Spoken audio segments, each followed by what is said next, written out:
Are you all right? Yes, Mrs. Canby. I'm all right. That cough sounds worse than ever to me. Why don't you let me fix you a little hot milk and honey? No, thank you, Mrs. Canby. Thanks very much. I'm going to try to get some sleep. Well, all right, if you say so. I guess it's time I was in bed myself.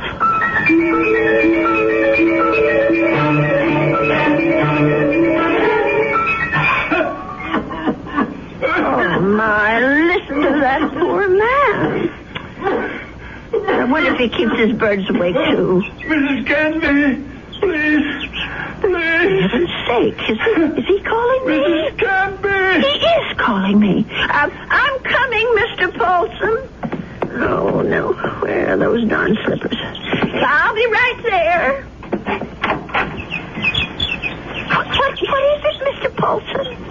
What's the matter? Mrs. Canby. Mr. Paulson, just look at you. Why didn't you tell me you were so sick? I would have called a doctor. No, too late now. Too late. I know a very good doctor. I saw him only this afternoon. I'll go and call him right now. No, please, listen to me. Well, I've got to get help for you, Mr. Paulson. I'm dying. Confession. Well, do you want a priest? Is that what you want? Richardson murdered 10 years ago. What? Murder. I did it. I killed him for money. I was paid. Did you hear me? Oh, Lord. Mr. Paulson, do you know what you're saying? Do you understand me? Lindell is innocent. I killed Richardson, not Lindell. Well, let me get help. You can tell them yourself, Mr. Paulson, and the police and the doctor. You tell them, please. Tell them to free Lindell. He's innocent. Tell them I'm the one who killed Richardson 10 years ago. Oh, I don't know anything about such things, and I don't want to. I did it. I killed Richardson. I did it. I don't want to hear it. Please don't tell me. Please. Mr. Paulson, Mr. Paulson? Oh, dear God, I think he's gone.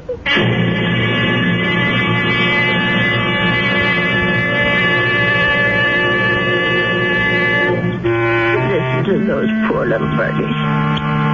I suppose they miss poor Mr. Paulson. I'll lay them in his room. Well, let's see about this letter now.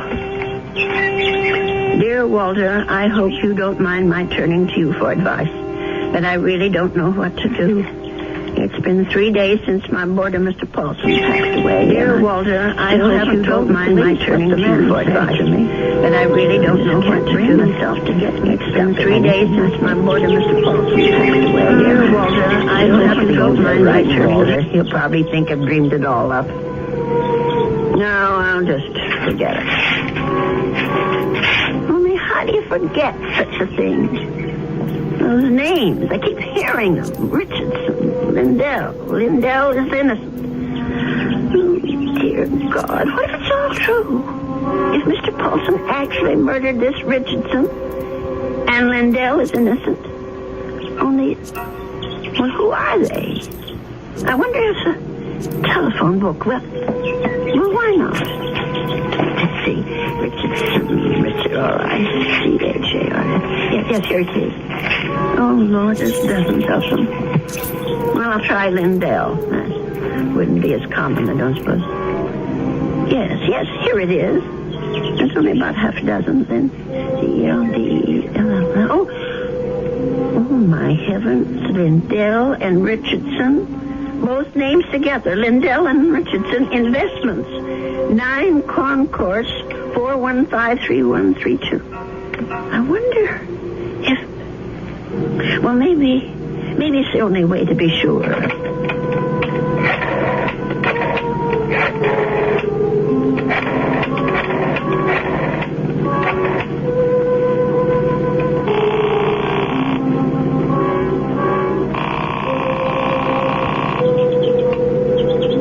Oh, hello? May I speak to Mr. Lindell? He isn't? Well, then what about Mr. Richardson? Oh, I see. Well, is there someone there I can speak to? Yes, please. Thank you. Hello. This is Mr. Chelton. May I be of service?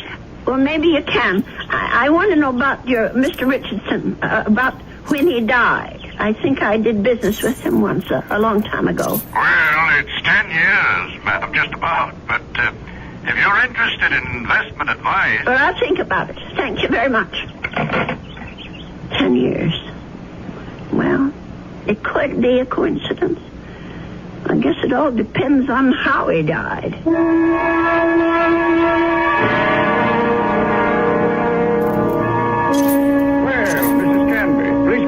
Have a seat. Thank you. Well, now, how can we be of help to you? Well, I didn't come here to get help, Mr. Shelton. I came to help you, as a matter of fact. Or rather, somebody you know. Who would that be? Mr. John Lindell, the man who was supposed to have murdered Mr. Richardson. I'm afraid I'm not following you. Well, it took me all week to find out what happened to those two men, and finally I found the story in the old newspaper room down at the library. The CBS Radio Mystery Theater presents...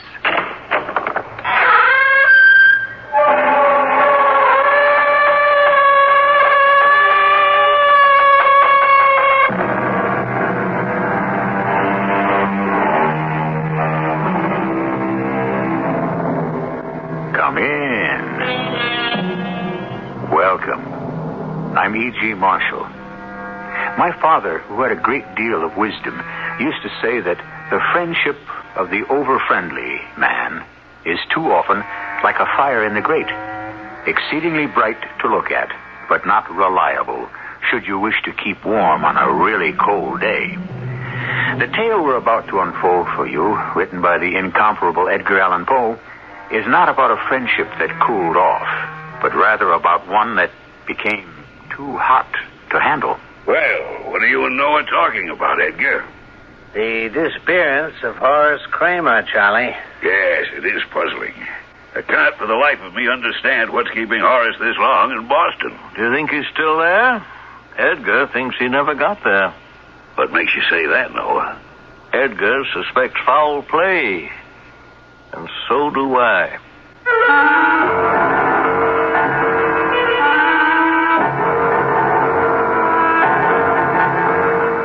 Our mystery drama, The Case of the Chateau Margaux, was adapted from a story by Edgar Allan Poe, especially for Mystery Theater by James Agate Jr., and stars Jackson Beck and Robert Dryden. It is sponsored in part by Buick Motor Division and Contact, the 12-hour cold capsule. I'll be back shortly with Act One. If you've been taking notice of some of our 1977 Buicks, and if you've been thinking, wouldn't this summer be a great time to own one? It is. Announcing Buick's open door policy. An open invitation to come in and inspect, examine, and really discover why the 1977 Buicks are selling better than any other Buicks in history. And to discover that this is a great time to buy a new Buick. Your Buick dealer is open to reasonable offers. Buick's open door policy at your Buick dealer. When I was a little girl, just about your age, Sarah, Aunt Jane and Grandma and I spent hours going through the orchards getting the biggest, juiciest apples. Then Jane washed the apples while I unwrapped the Kraft caramels. And when Gramps got home, we all made caramel apples. Oh, they'd come out so golden shiny, I couldn't wait to take a bite. You know, it just isn't autumn without them. Kraft caramels make the best caramel apples. The recipe's on specially marked bags, along with 5 sticks inside. Hello, this is Tony Randall. Doesn't it make you angry when something tragic occurs that might have been avoided? Well, birth defects are a tragedy that afflict over 250,000 infants every year in America, and the March of Dimes thinks it should make you angry enough to do something about it. Many of those birth defects might be prevented. How? With good prenatal care. Prenatal care is the medical attention every pregnant woman needs to help safeguard her own good health and that of her unborn baby. It simply means seeing a doctor or going to a prenatal care clinic as soon as she thinks she may be pregnant. Prenatal care is following doctor's orders to eat nutritious foods, get plenty of rest, exercise in moderation, and avoid unnecessary drugs and medications. No one can guarantee a healthy baby, but prenatal care goes a long way toward protecting the unborn and the newborn. Give your anger some action, the March of Dimes way. Fight for your baby's health by seeing a doctor early and often throughout your pregnancy.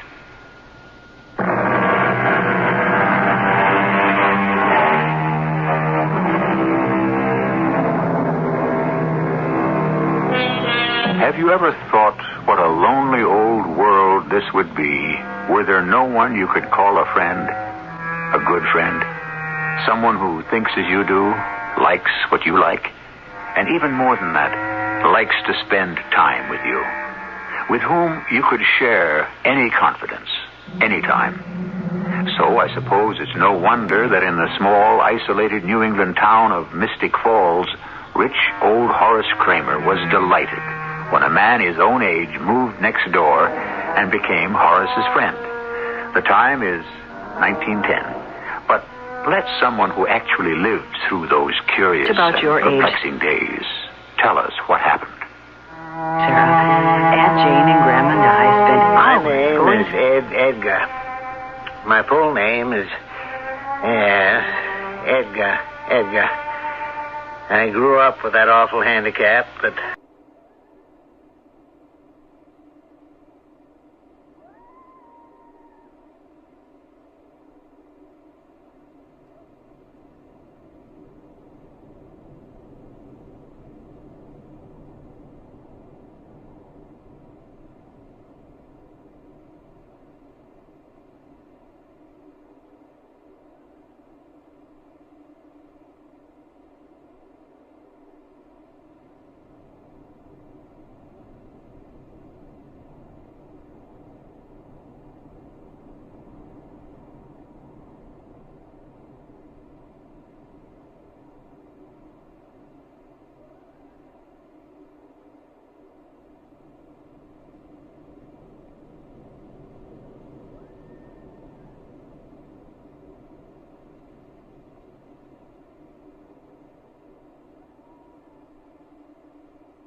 The CBS Radio Mystery Theater presents...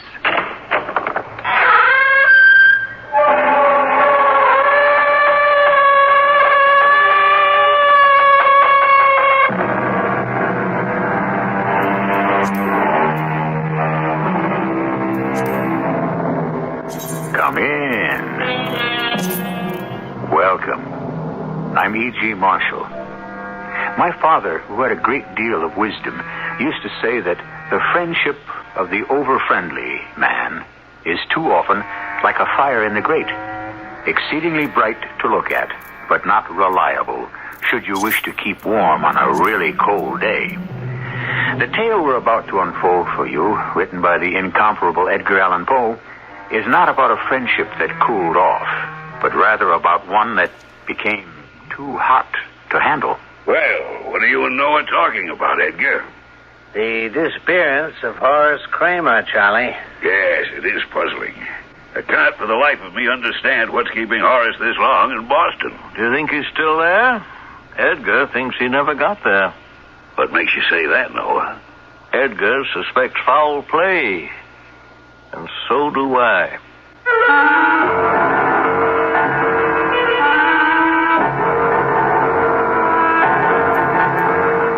Our mystery drama, The Case of the Chateau Margaux, was adapted from a story by Edgar Allan Poe, especially for Mystery Theater by James Agate Jr., and stars Jackson Beck and Robert Dryden. It is sponsored in part by Buick Motor Division and Contac, the 12-hour cold capsule. I'll be back shortly with Act One. If you've been taking notice of some of our 1977 Buicks, and if you've been thinking, wouldn't this summer be a great time to own one? It is. Announcing Buick's open door policy. An open invitation to come in and inspect, examine, and really discover why the 1977 Buicks are selling better than any other Buicks in history. And to discover that this is a great time to buy a new Buick. Your Buick dealer is open to reasonable offers. Buick's open door policy at your Buick dealer. When I was a little girl, just about your age, Sarah, Aunt Jane and Grandma and I spent hours going through the orchards getting the biggest, juiciest apples. Then Jane washed the apples while I unwrapped the Kraft caramels. And when Gramps got home, we all made caramel apples. Oh, they'd come out so golden shiny, I couldn't wait to take a bite. You know, it just isn't autumn without them. Kraft caramels make the best caramel apples. The recipe's on specially marked bags, along with 5 sticks inside. Hello, this is Tony Randall. Doesn't it make you angry when something tragic occurs that might have been avoided? Well, birth defects are a tragedy that afflict over 250,000 infants every year in America, and the March of Dimes thinks it should make you angry. Angry enough to do something about it. Many of those birth defects might be prevented. How? With good prenatal care. Prenatal care is the medical attention every pregnant woman needs to help safeguard her own good health and that of her unborn baby. It simply means seeing a doctor or going to a prenatal care clinic as soon as she thinks she may be pregnant. Prenatal care is following doctor's orders to eat nutritious foods, get plenty of rest, exercise in moderation, and avoid unnecessary drugs and medications. No one can guarantee a healthy baby, but prenatal care goes a long way toward protecting the unborn and the newborn. Give your anger some action, the March of Dimes way. Fight for your baby's health by seeing a doctor early and often throughout your pregnancy.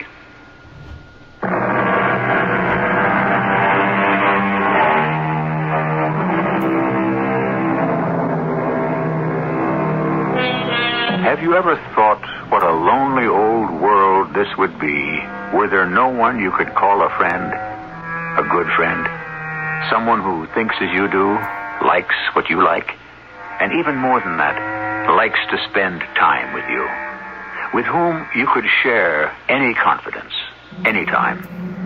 So I suppose it's no wonder that in the small, isolated New England town of Mystic Falls, rich old Horace Kramer was delighted when a man his own age moved next door and became Horace's friend. The time is 1910. But let someone who actually lived through those curious and perplexing days tell us what happened. My name is Edgar. My full name is Edgar. I grew up with that awful handicap, but finally, after years of kidding here in my hometown, Mystic Falls, Massachusetts, now everyone is settled for Edgar, Ed, or Mr. Edgar. I write, print, and publish the Mystic Gazette, our local town newspaper. And we've never missed a weekly appearance since my father started the Gazette 75 years ago. One day, I had a visit from Noah Greeley, the town magistrate. Have you heard the latest, Edgar?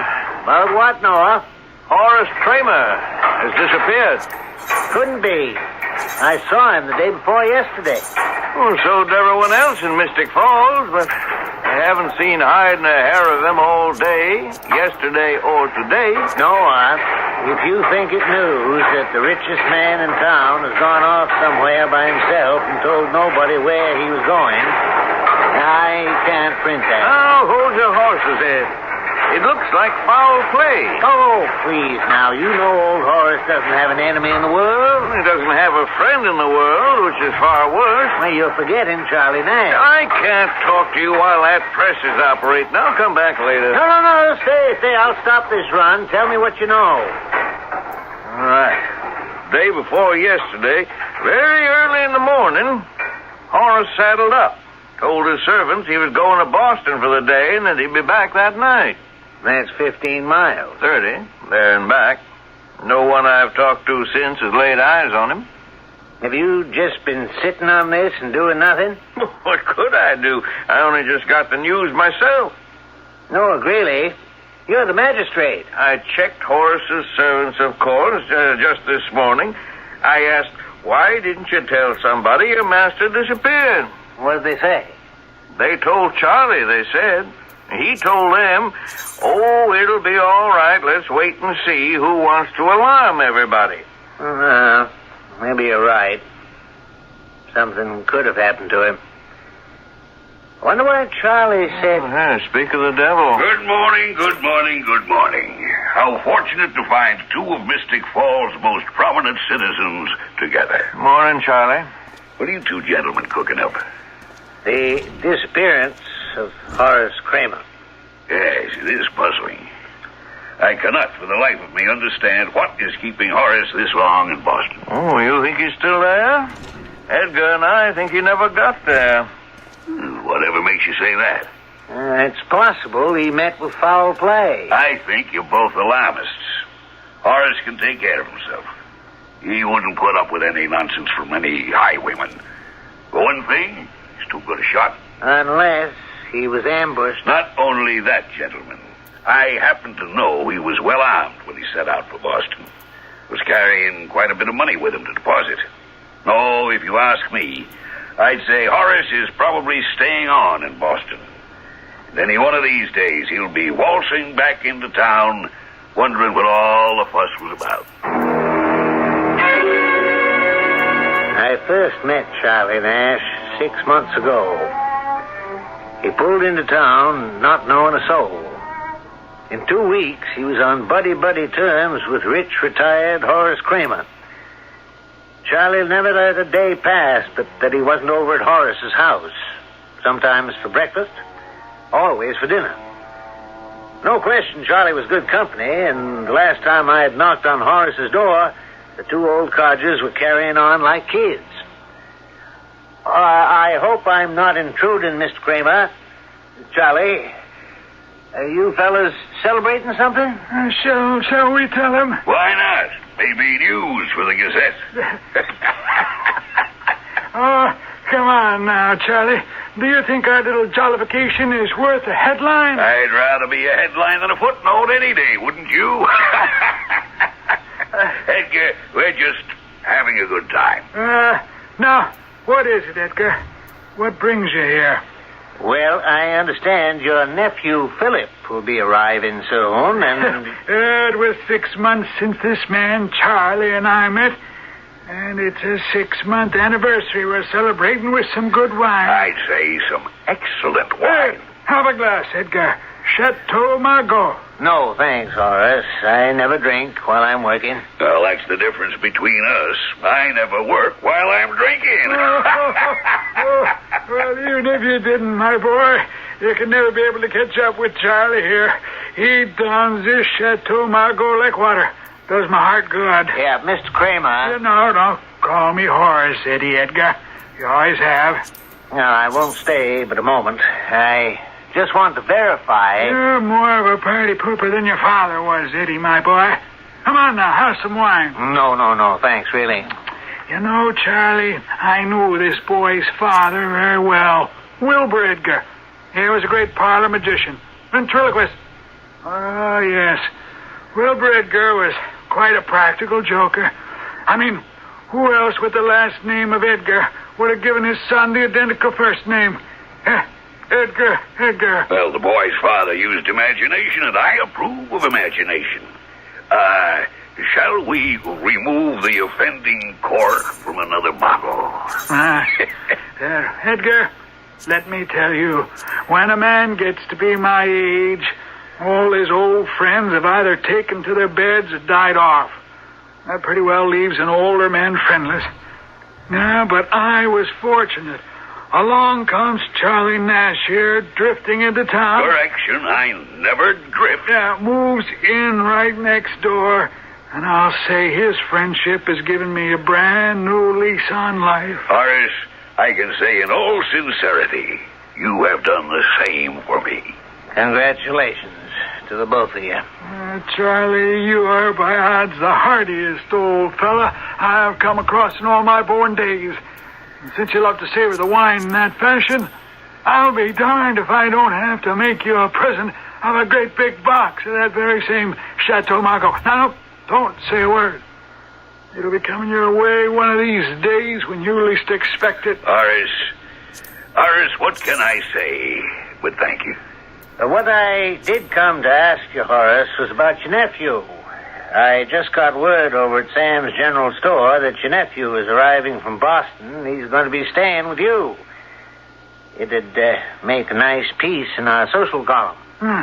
You mean Philip? I don't want to talk about him. He's a no-good, high-living son of my dear departed sister. And he's staying with me because he has no place else to go. Horace, can you tell me a little about him? What he does, how old, and so on? I said I don't wish to talk about him. I don't approve of him or his way of life, and I don't particularly want him here. And that was the last time I saw Horace Kramer. His nephew Philip arrived in Mystic Falls the following day. He seemed quiet enough. By talking with him or playing an occasional game of checkers over at Sam's General Store, I couldn't determine whether he was of bad character or dissipated habits. One day, Charlie Nash came in while Philip and I were playing. Edgar, I'd move the red in the back row one square over to block his double jump. Charlie, will you please go away? Philip and I are having a dandy game without your help. Well, I just don't want to see you taken advantage of. Advantage? What are you talking about? We're playing on a board with everything in sight. Now, just go and sit down, Mr. Nash, and leave us be. Now, Master Philip, is that a way to talk to your elders? Well, you may be somebody's elder, but not mine. Mr. Nash, I've seen your type before, and frankly, the way you're sponging off my uncle is disgusting. Well, coming from a young man of your reputation, I consider that a compliment. Let's forget the game, Philip, huh? I've had enough of this. Oh, Edgar, I've been looking for you everywhere. Have you heard the latest? Not yet, Noah, but I will. Go on. Horace's horse just wandered into town with no saddle and no saddlebags. Without Horace? His horse? You sure? Well, come on, see for yourself. Poor animal showed up behind Horace's house in terrible shape. Bleeding. It's been shot in the chest, it looks like. It's a wonder it can still walk. No sign of my uncle? No, and as I said, everything's been taken from the animal's back. I know Uncle Horace was carrying 2 saddlebags when he left for Boston. I know that. Excuse me. I don't think... No, I just can't stand here like this. I have to see that horse. Now, maybe there's a hopeful explanation to it all. Hopeful explanation, you stupid tub of lard? Hopeful? Obviously, my uncle has been robbed and probably killed, and you talk about hopeful? Now, young man, I can understand your distress. It's no greater than my own, I assure you. We can do without the funny names, too. Now, gentlemen, first things first. Let's go see this horse. My point is the wound on the horse could have been an accident. The hunter somewhere out there could have missed his target, hit Horace's horse, and it bolted. But that hardly explains Horace's disappearance. I haven't finished. The horse bolts, runs through the underbrush, saddlebags are torn off. My dearest old friend is thrown off. So where is he now, 3 days later? You all know how stubborn he is. If he got thrown from his horse, probably made him so darned mad he took his saddlebags. I thought you said they were torn off. If they weren't torn off, took them, picked up some other means of transportation, went on to Boston. So I say, let's calm down, everybody. I refuse to calm down. Mr. Greeley, you are the magistrate of Mystic Falls, aren't you? Yes, I am. I charge you to make an immediate search of this entire area. I want you to organize a hunt for the body of my murdered uncle. Murdered? A singular expression, young man. Noah, Edgar, Sam, you're all witnesses to this extraordinary remark of Philip Kramer. What private knowledge does he have to assert that his uncle has been murdered? Could it be because he had something to gain from the death of a rich uncle? You take that back. I am merely offering a You theory. lying, fat, conniving... Now, here, Philip, stop it. Stop that. No, it's Sam. You'll kill old Tommy. Let go of me. Look at him lying there, covering his face with his hand. Now, you stop that. He's an old man. Oh, all right. I hope that's taught the lying old schemer a lesson. Can I give you a hand, Charlie? Yes. Now, you all saw that unprovoked attack. Young man, I shan't forget this. I shall not forget this as long as I live.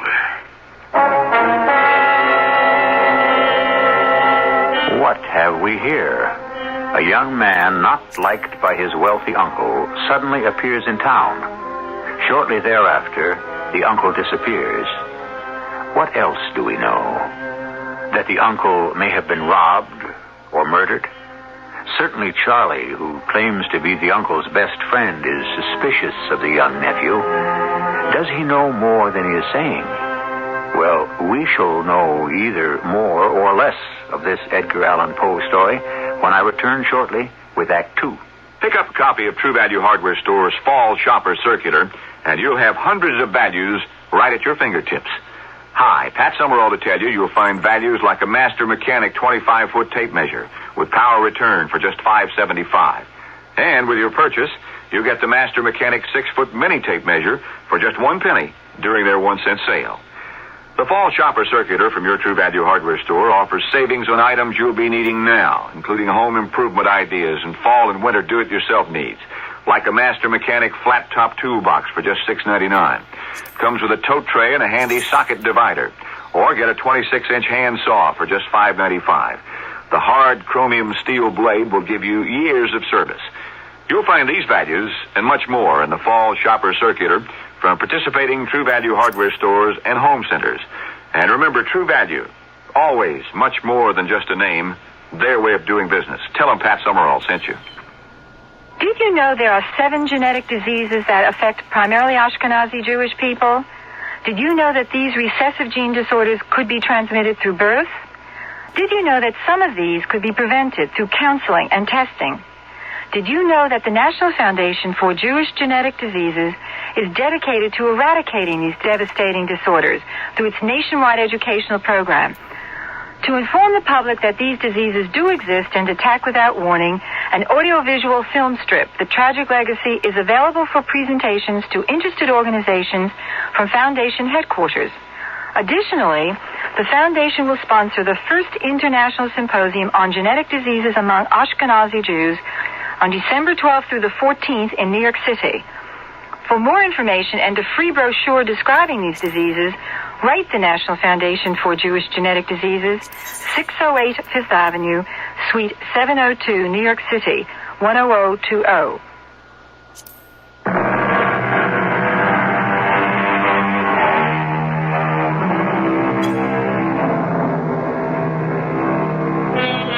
Who was it who said, "Murder, though it have no tongue, will speak with most miraculous organ"? Before today's mystery is solved, we shall give you the answer, and you'll be no little surprised how much this saying applies to our tale by Edgar Allan Poe. But to return to where we are, Noah Greeley, the town magistrate, organized practically everyone to search for the missing Horace Kramer. But at the town hall meeting, not everyone agreed how to go about it. Order. We're trying to conduct this town hall meeting in the proper way. Mr. Chairman, Noah, may I have the floor? Go ahead, Charlie. I think we're all making darn fools of ourselves. One of these days, old Horace will show up in his own time and at his own pleasure. Talk. Who's going to take action? That's what I'd like to know. All of you make me sick. My uncle is lying out there somewhere. Philip. Time passes. You all talk. Philip Kramer, you are out of order. Well, I don't care if I am. We have to act and act fast. My uncle is out there somewhere.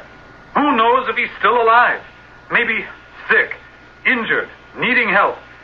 I'll tell you what I'm going to do. I'm going out this very minute and look for him. I was crazy not to have done it before. Goodbye.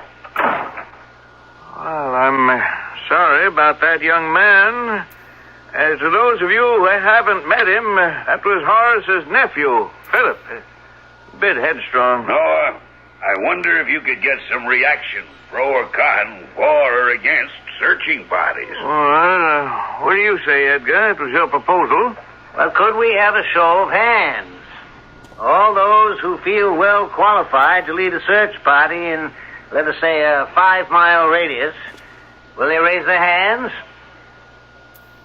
No one? Oh, yes, I see one hand.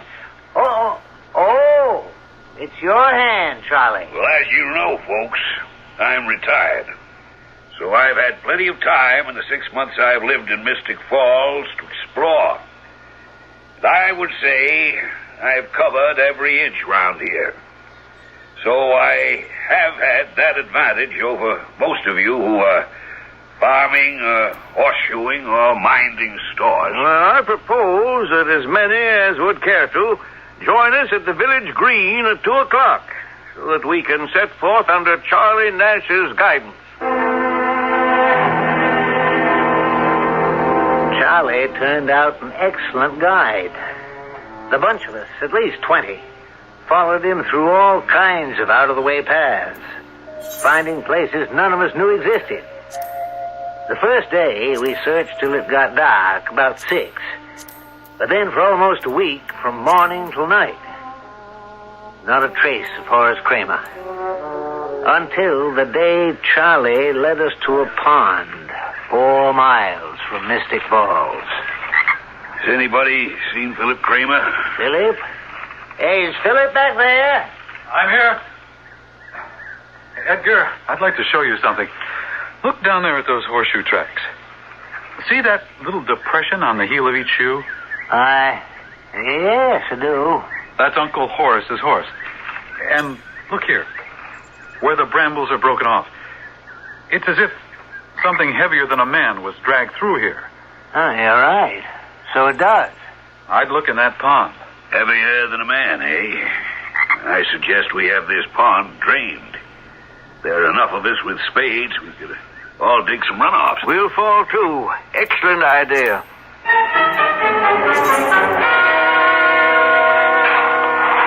How's the digging going, Edgar?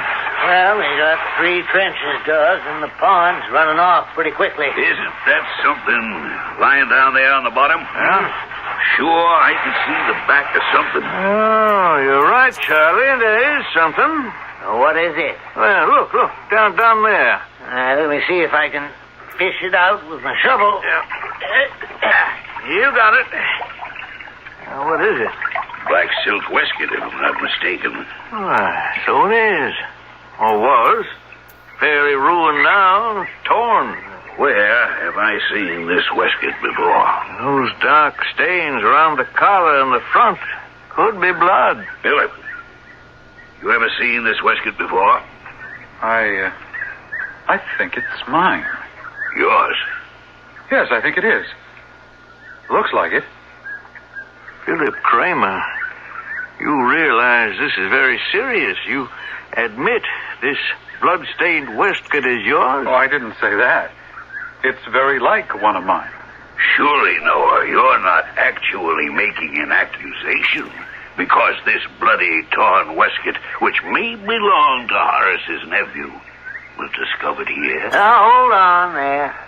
We don't know that is blood. Precisely. We don't know it's blood.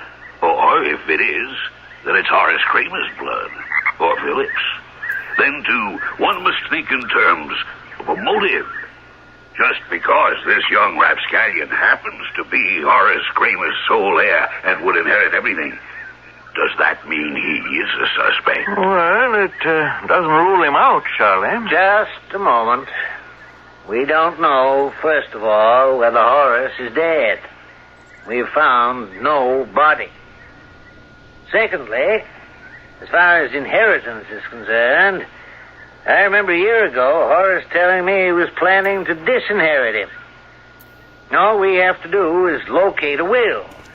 And if indeed Philip is cut off without a penny, what does that do to your motive, huh? Well, I've never heard such nonsense in all my life. I'm not giving up hope that Uncle Horace isn't still alive. But frankly, this search, led by this fat fool, is too comic for me. For a week now, we've been traipsing through brush and bramble, and all we've got to show for it is a muddy waistcoat and no sign of my uncle. Well, I'm heading back to Mystic Falls. I've had enough. Philip, until I give you the word, I charge you not to leave Mystic Falls. Charlie, where are you going? Just thought I saw something lying in the road up ahead. Well, what is it? What are you putting in your pocket? It's a Spanish knife. Yes. There appears to be blood on the open blade. Now that I look at it more closely. Now, does anybody know to whom this knife belongs? Oh, my goodness. Charlie, you know to whom it belongs?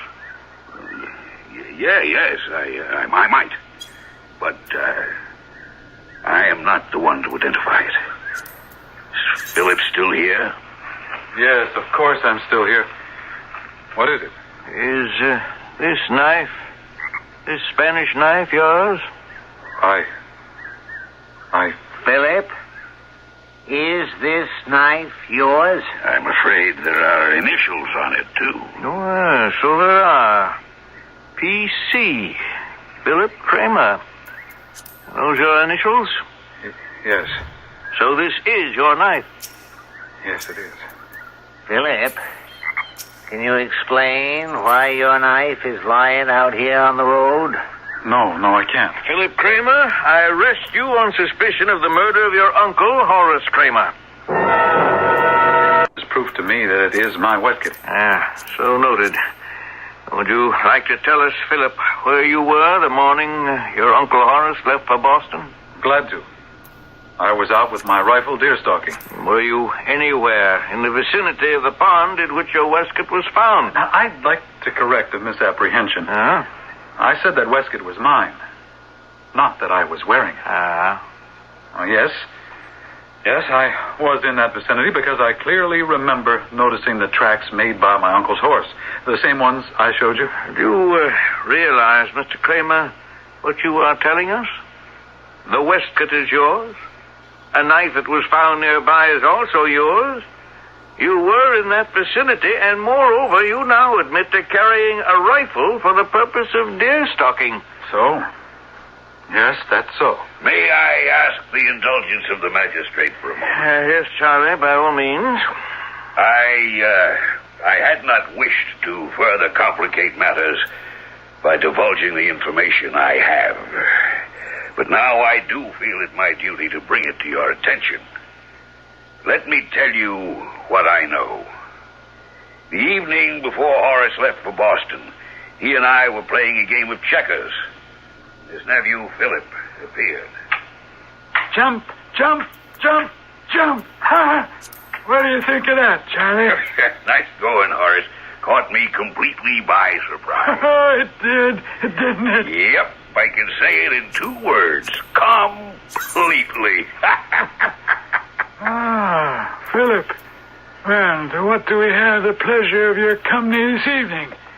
It's the shank, the very shank of the evening. I'd expect you to be out dancing, carousing, gambling, or whatever it is you're so noted for. What are you doing home? You don't think much of me, Uncle, do you? I never asked more of you than a place to sleep. Believe me, I don't enjoy being dependent on your favors. Well, just in case you're harboring the hope that because you are my only living relative, Philip, let me assure you, I am planning to revise my will, and your name will not be mentioned in it. I'm sorry to hear that, Uncle. I bet you are. I've threatened such action before, but now known you better. Tomorrow I shall actually take steps. Yes. Tomorrow morning I'm off to Boston with 2 tasks. 1, to make a cash deposit at the Farmers and Mechanics Bank. And 2, to sign my new will. Now, if you'll be so good, kindly leave Charlie and me alone so that we can continue our checker game. Philip Kramer, you've just heard Charlie Nash here recount an event that happened the night before your uncle set off for Boston. Is this the truth or not? Is what the truth? Did you know your uncle was going to Boston in the morning to deposit money? Did he tell you he was about to change his will to disinherit you? Yes. Would you repeat your answer clearly, please? Yes, Uncle Horace did say that. But I still say I know nothing of his disappearance, and I did not kill him. I'm sorry we must leave this tale of suspicion and mystery at this very moment. Does it strike you as strange that Philip Kramer, the only person suspected of having had a hand in his uncle's disappearance, seems so very self-assured? Is he feigning innocence? Hiding guilt? Or is someone else the actual guilty party? We'll be back with some of the answers shortly.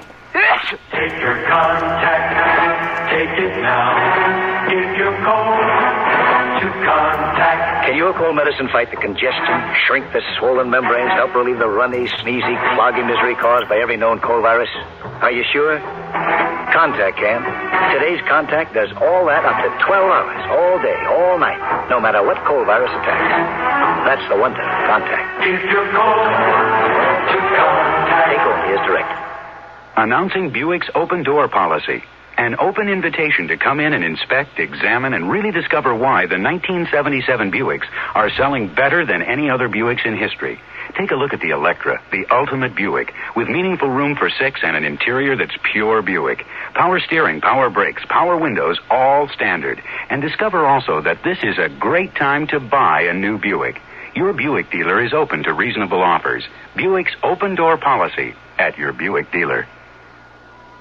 This is Frank Singeiser. Leukemia, a disease of the blood-forming organs, afflicting adults as well as children, is no longer a hopeless disease. Life-sustaining responses through chemotherapy are occurring more frequently. Less than a decade ago, adults with acute leukemia had an average survival of only 4 months, with almost no one living 3 years or more.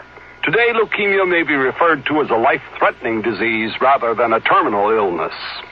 These accomplishments in medical science have been made possible because concerned Americans have supported privately funded research as an adjunct to the efforts of the federal government. This willingness to help those whose finances have been drained proves without a doubt the need for an all-out effort. Together we must try to solve the mystery of this disease before this decade is over. This message was brought to you by the National Leukemia Association, a non-profit voluntary agency dedicated to the proposition that tomorrow's children can ask, Daddy, what was leukemia?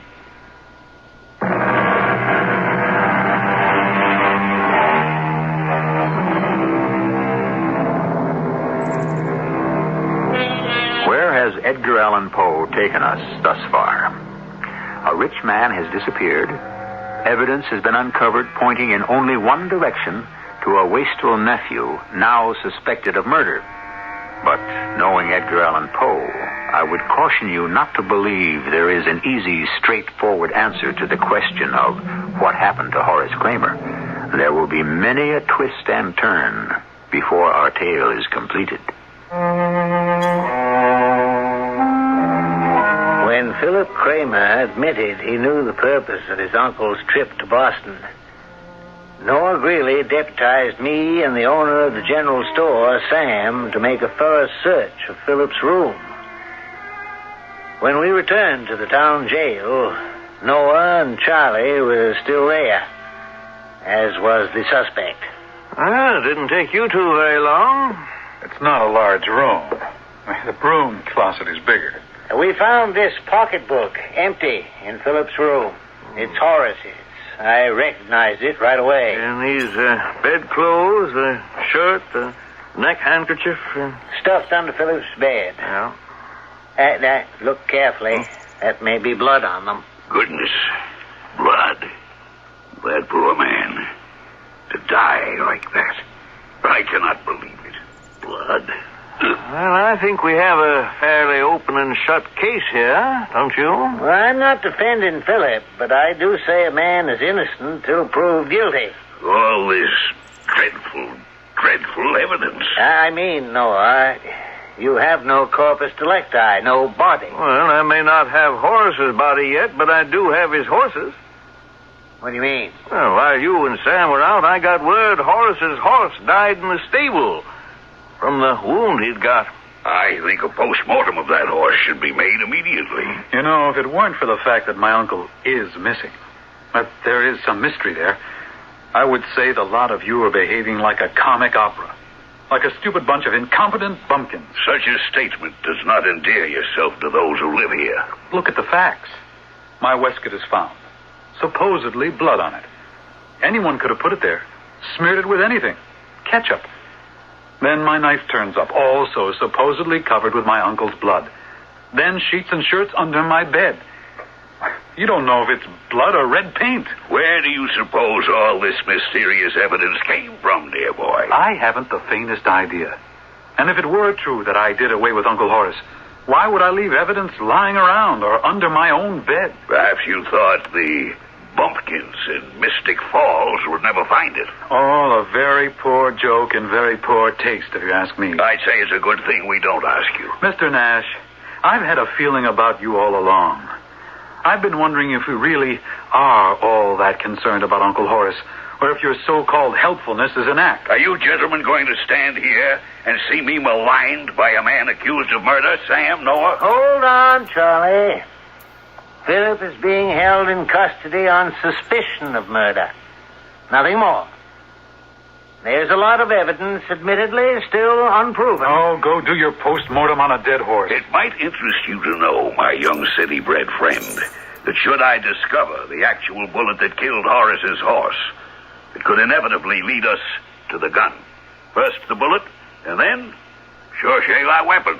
Oh, I see now. This renowned checker player wine drinker is also a horse doctor. Oh, no. We'll have Dr. Corwin, the town veterinarian, actually perform the autopsy.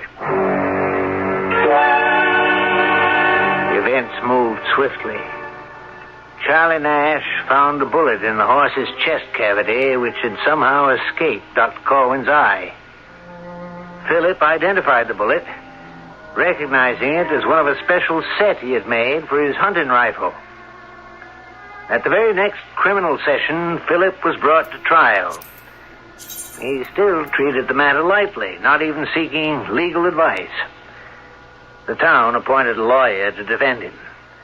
But confronted with this unbreakable chain of circumstantial evidence, the jury returned an immediate verdict of guilty of murder in the first degree.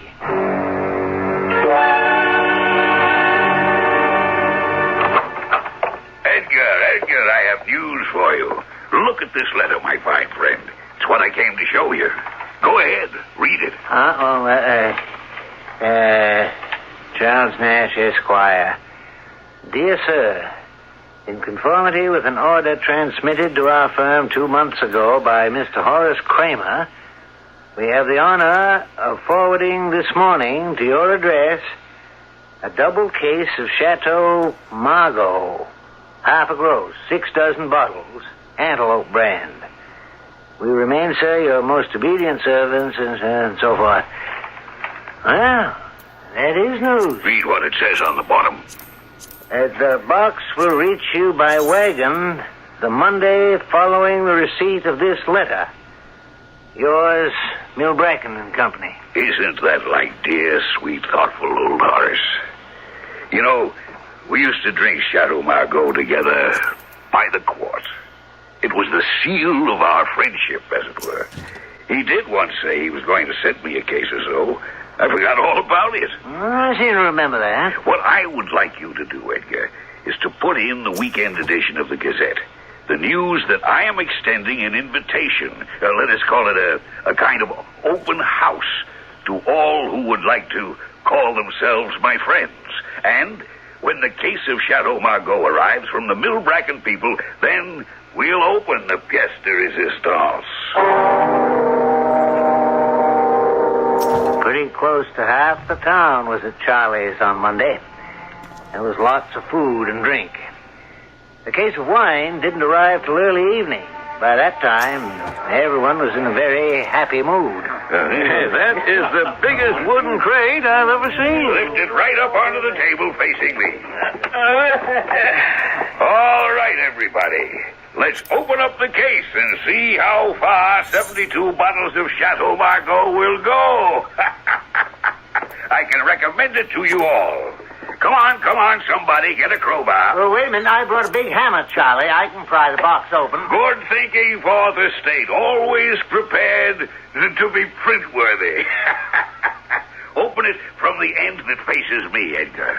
Now, a respectful silence as Mr. Edgar disinters the treasure. Made Charlie happy to give orders, to be the center of all attention. This moment was his dream come true. Charlie, surrounded by friends and neighbors, all waiting for what Charlie would give them. Suddenly, the top of the huge box flew open, and from inside, there sprang up into a sitting position, facing Charlie, the bruised, bloody, nearly putrid corpse of old dead Horace Kramer.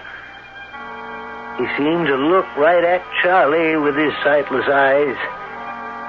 Then, suddenly, slowly, the corpse spoke. Charlie, old friend, how could you do this to me? Having said that, the decaying corpse of Horace Kramer fell over the side of the crate, his arms sort of reaching for Charlie. Men fainted. Some ran for the doors, but slowly, as if magnetized, everyone came back to watch Charlie. How did you get back, Horace? I know you were dead. Were you watching me all the time? Did you see me following you down the road when you got near the pool? Were you alive or dead? I left you for dead. I had bad luck with your horse. I shot him. He wouldn't die. Would you believe it, Horace? I pushed him clean into the pool to drown. And the next day, he walked right back into town. It wasn't easy to cover my tracks. I had to plant all kinds of evidence so my friends would think it was your nephew. Horace, it wasn't easy at all. Horace, as you just said, I say, how could you do this to me? Oh, my heart. Charlie, he's fallen on the table. Charlie! My Lord. Charlie is dead. As dead as Horace. Philip, you're free. The body of your uncle was delivered to Charlie's house in a crate of wine. And he, your uncle, accused Charlie of killing him. What? Wait, not so fast. Anyway, Charlie confessed. I'm afraid I had a hand in this. I thought you might have, Edgar. You were the only one who never believed the evidence. I wasn't that positive Philip wasn't guilty, but I was pretty sure Charlie wasn't that innocent. From the beginning? Yeah. He was too helpful. That made me suspicious. Didn't you think it was strange, Noah, that it was always Charlie who discovered things? Where was I, with my eyes closed? First of all, Philip was an outsider.